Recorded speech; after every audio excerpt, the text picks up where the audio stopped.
Nah, Cuman kalau mungkin aku ya. punya batasan-batasan sih. Ada batasan-batasan. Aku tetap dengan instrumen gitar klasik. Maksudnya aku fingerstyle juga nggak pakai yang steel string terus perkasif. Itu juga Hmm, nggak bisa soalnya. oke oke.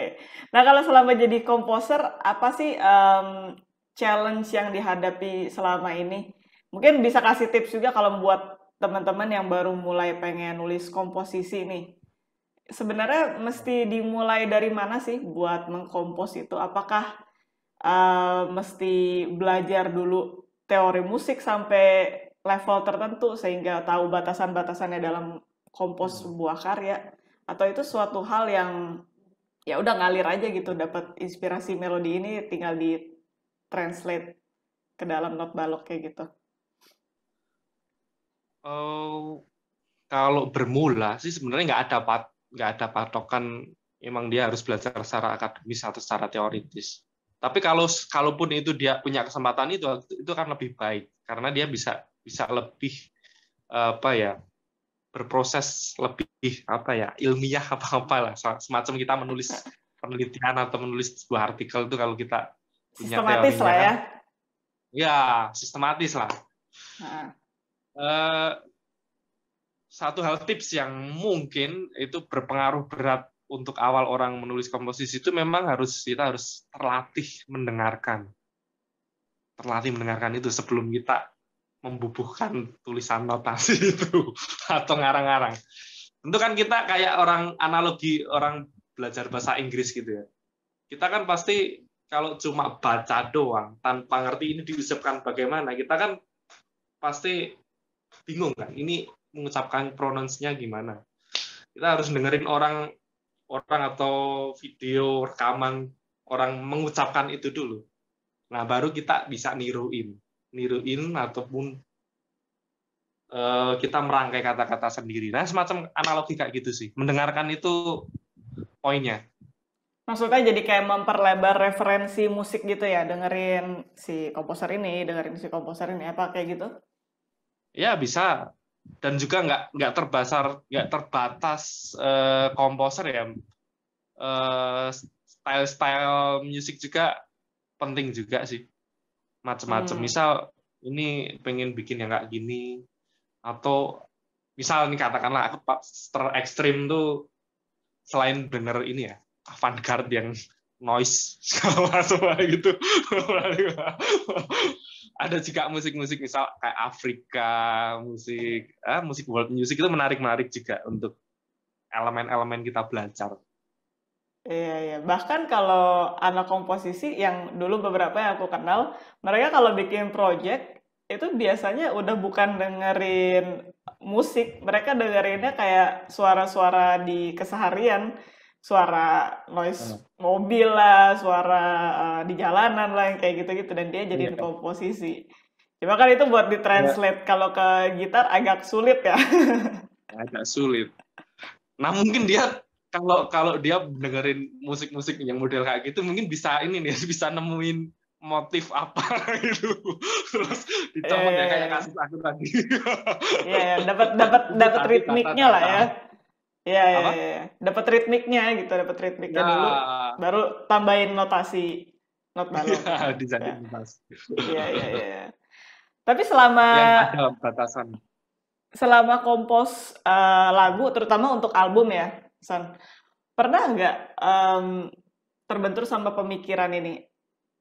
Saya harus ngikutin tren pasar sekarang nih, lagi senengnya yang musik-musik gaya kayak apa sih? Karena kan kalau ngomongin soal album ya, ini maksudnya ini satu satu sisi ya. Kalau ngomongin soal album, kadang-kadang kita kan juga harus mikirin marketingnya ke depan gimana sih buat pendengar nih kira-kira bisa diterima nggak sih? Pernah nggak sih terbentur kayak pemikiran seperti itu sehingga harus menyesuaikan komposisi sesuai dengan tren yang ada sekarang? Atau kamu tetap aja nulis, oh ya udah nulis yang saya pengen tulis gitu, ntar laku nggak laku ya, ya belakangan lah gitu. Lebih idealis lah gitu. Ya, ya aku pernah beberapa kali kepikiran mempertimbangkan hal-hal seperti itu sih memang. Nggak ada motor lewat. Nah, pernah sih beberapa kali mempertimbangkan hal-hal kayak gitu. Cuman memang terkadang kita kan juga punya idealisme yang menggebu-gebu juga.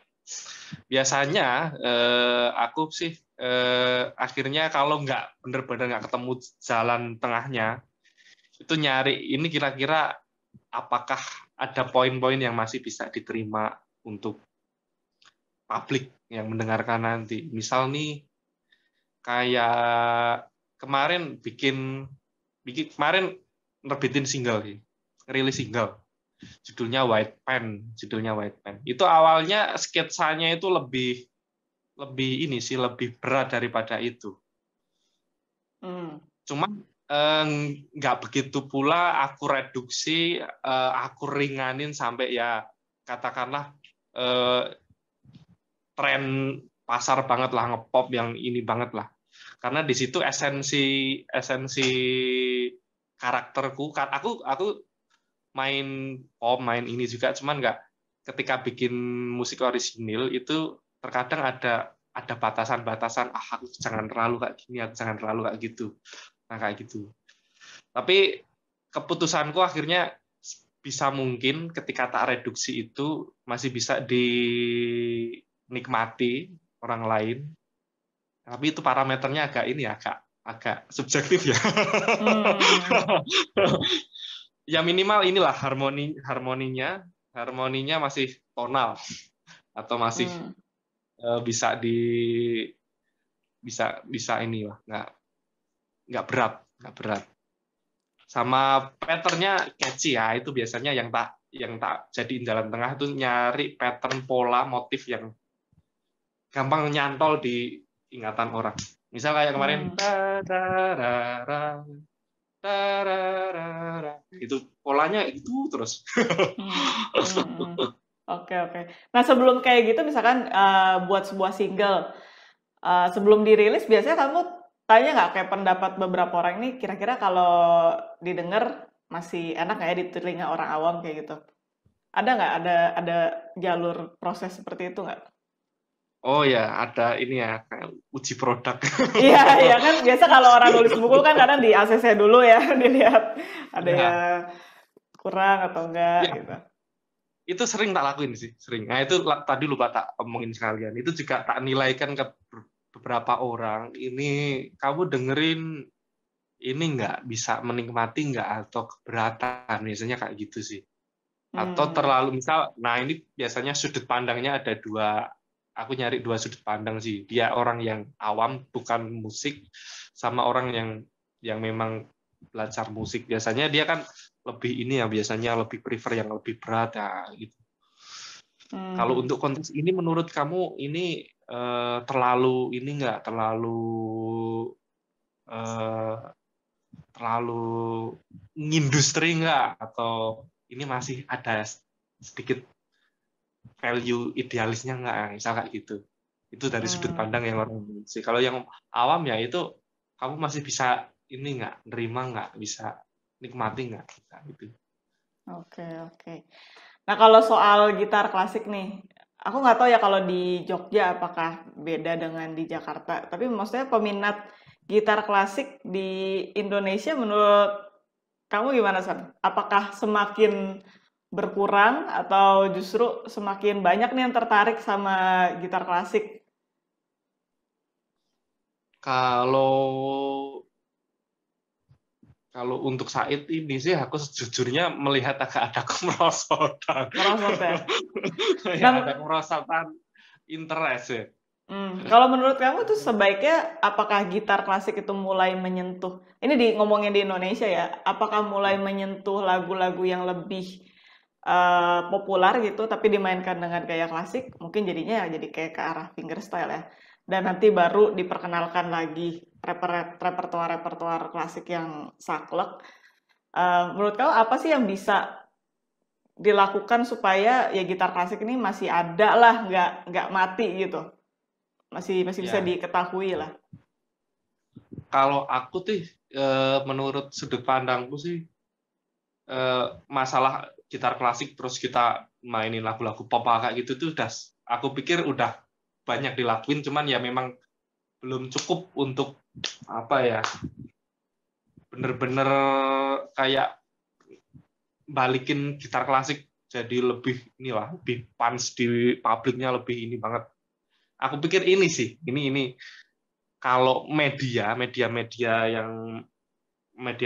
yang cukup ini itu cukup dominan di Indonesia ini bisa mengeksposur gitar klasik semacam lagu-lagu folk senja kayak gitulah, misal kayak gitulah, atau pop lah. Itu aku pikir itu bisa bener-bener bangkitin lagi gitar klasik sih. Atau Hmm. misal ini, aku cuma beropini kayak gini sih. Seandainya ini di film, nah ini film itu salah satu produk seni yang cukup bisa jadi trendsetter.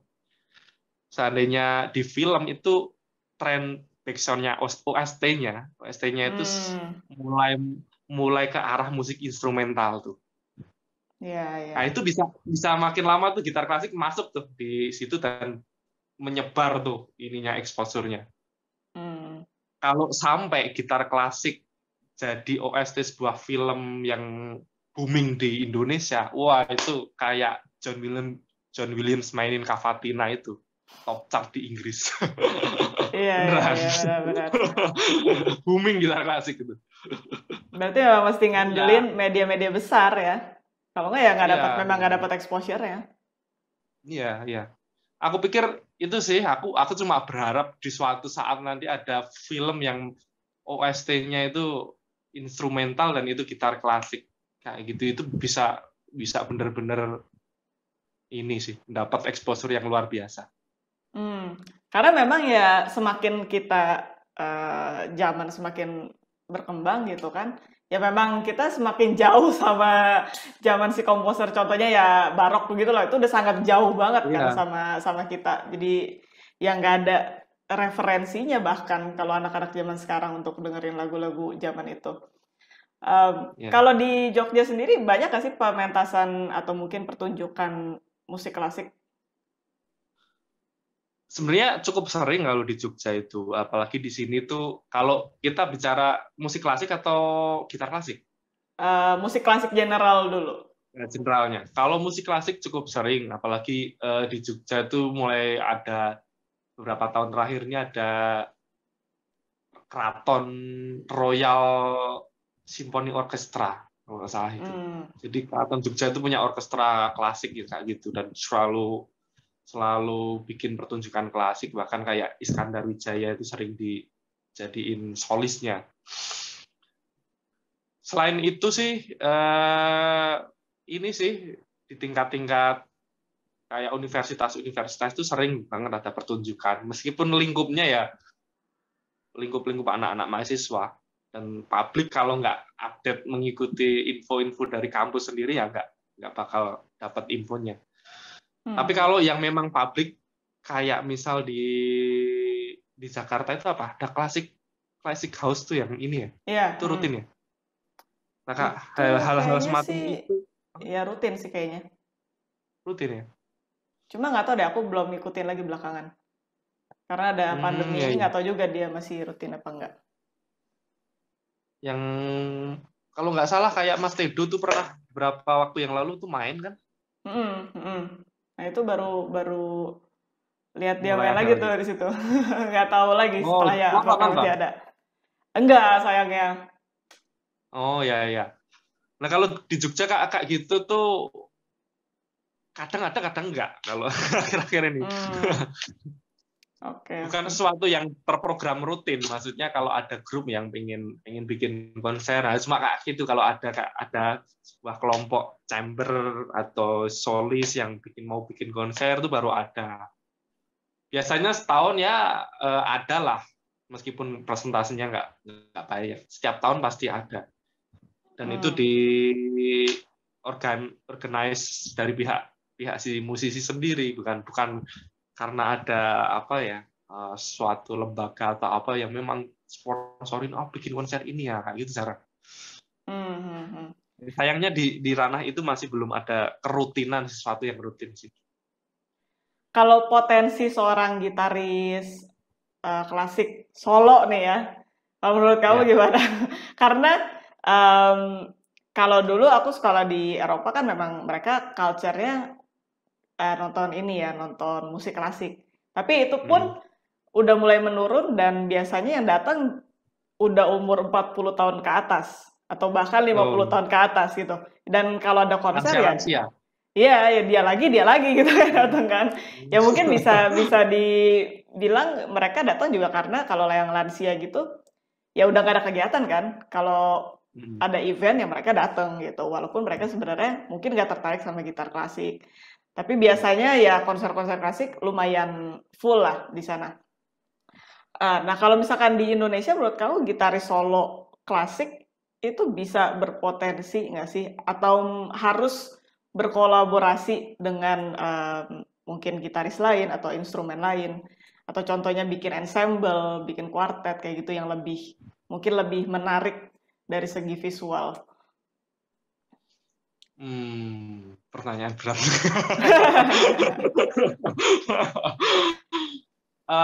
Kalau kalau misal aku sebut kayak orang kayak aku ini ya, musisi yang akar rumput lah. Kalau pengen sebagai gitaris solo yang punya exposure kayak gitu, mungkin kalau memang benar-benar mandiri tanpa kita berkolaborasi segala macam itu mungkin agak berat kali ya. Ini memang perlu sesekali misal kolaborasi sama siapa musisi terkenal kayak siapa misal Dewa Bujana atau apa atau Topati atau apa mungkin akan sedikit naik tuh. Terus atau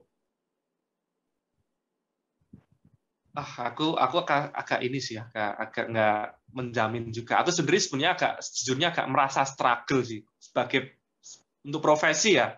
Untuk profesi Hmm. sebagai performer di Indonesia sebagai misal gitaris klasik dalam tanda kutip kayak gitu memang prefer kalau bisa keluar negeri. Iya, berkarirnya di luar negeri. Hmm, hmm. Tapi nggak menjamin juga loh di luar negeri. Kadang Ya. gitaris-gitaris profesional pun mereka juga akhirnya harus buka workshop, ikut buka masterclass kayak gitu-gitu yang menambah pemasukan dari profesinya yang utama sebagai performer. Karena menurut aku ini salah satu topik yang semestinya dibahas juga atau mungkin diketahui lebih lanjut sebelum mahasiswa musik tuh decide buat ngambil peminatan performance gitu. Karena menurut aku Nah, mereka harus lihat realitinya juga gitu. Ntar ya gue mau jadi performer yang penting latihan aja. Padahal sebenarnya nggak sesimpel itu kan, nggak sesimpel latihan jago dan bakal jadi performer sukses gitu. Ya ya, makanya kan sering ada pertanyaan jadi musisi tuh mau jadi apa gitu kan, menurut aku ya itu benar. harus diketahui dulu realitanya. Kalau kalau Hansen sendiri kedepannya apalagi sih yang ingin dicapai? Apakah mau bikin album baru atau mungkin ada jalur lain yang ingin disentuh, mungkin music production atau mungkin I don't know, macam-macam bikin scoring film misalkan. Kalau sejauh ini sih eh, ya memang pengen bikin project terus. Kalau itu memang kayaknya rencana rencana jangka panjang ya mungkin seumur hidup lah. Memang kalau bisa berkarya bikin diskografi CD entah single itu terus kalau bisa terus kenapa enggak gitu rencananya sih. Kalau secara finansial ya mungkin yang sejauh ini tak lakuin ya ngajar untuk penghasilan. Dan apa ya, kalau ya itu sih harapannya mana tahu di Indonesia bisa ada film yang punya OST itu itu akan ini itu akan merubah itu. Siapa tahu Ya ya, siapa tahu nih nggak lama iya, iya, denger denger Hansen main gitar di film. film. Iya, iya, ya, ya itu semacam semacam itu bener-bener ini aku yakin sih aku Hmm. yakini hal itu sih kalau seandainya punya kesempatan itu akan luar biasa sih. Oke. Oke, sebelum menutup diskusi, sebelum menutup perbincangan, kalau Diskusi. misalkan teman-teman nih mau lihat mungkin albumnya Hansen atau mau beli albumnya Hansen atau mungkin beli juga partitur-partiturnya itu biasa di mana? Kalau album aku sekarang tuh nggak, udah yang fisik, kalau fisik udah ini ya, udah nggak ada stok lagi. Mungkin lebih tepatnya bisa didengerin di digital kayak platform-platform kayak Spotify, terus iTunes, Amazon, dan macam-macam itu ada. Terus kalau partitur juga untuk yang fisik, buku dalam wujud buku juga sekarang nggak stok. Cuma ada e-book, PDF gitu saat aku jualnya. Bisa kontak dari sosmed, entah Facebook, entah Instagram, ataupun email ada kok di Instagram atau Facebook tuh emailnya tercantum. Bisa kontak di situ. Oke, teman-teman yang mau lihat karyanya Hansen bisa langsung dicek aja sosial medianya. YouTube ada juga nggak sih, San? Ada ya kan? Ada nggak sih? Ada. Ada kan? Iya. Ya, tapi nggak seaktif dulu. Ya udah kalau gitu. Lagi sih. Iya. Terima kasih buat pembicaraannya hari ini, insight-insightnya. Buat teman-teman mungkin juga ada jadi yang terinspirasi mau nulis-nulis lagu nih jadi komposer. Dan semoga sukses juga ke depannya dengan semua yang dikerjain, karya-karyanya. Dan nanti buat teman-teman yang mau lihat infonya nanti ditulis di deskripsi semua untuk album-albumnya Hansen. Oke, kalau gitu thank you so much buat hari ini. Thank you juga Kak Vina. Sukses. Iya, thank you. Ketemu lagi ya kapan-kapan. Sukses Neora lah. Thank you. Oke.